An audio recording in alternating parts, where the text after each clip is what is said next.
योजना जर घेतलीत तर त्याचं सालाबाद प्रमाणे स्क्रुटिनी किंवा क्रॉस व्हेरिफिकेशन होतच असतं।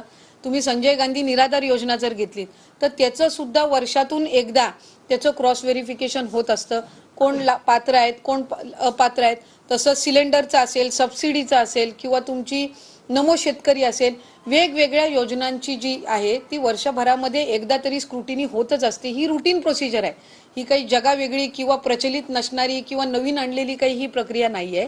योजना नवीन असल्यामुळे हे पहिलंच वर्ष असल्यामुळे त्या संदर्भातला संभ्रम हा निर्माण करण्यात येतोय। आतापर्यंत कुठल्याही योजनेचा वेगवेगळे विभाग, अन्न व नागरी पुरवठा असेल, कृषी विभाग असेल, तुमचं इतर काही त्या संदर्भातले आदिवासी विभाग असेल, कुठल्याही ह्याची जी थेट लाभाची योजना आहे याच्या संदर्भातली जी क्रॉस व्हेरिफिकेशन किंवा स्क्रुटिनी किंवा त्याचं मूल्यमापन करणं ही एक नियमित असणारी प्रक्रिया आहे। त्याच्यामध्ये काही वेगळं काही आहे अशातला काही भाग नाही।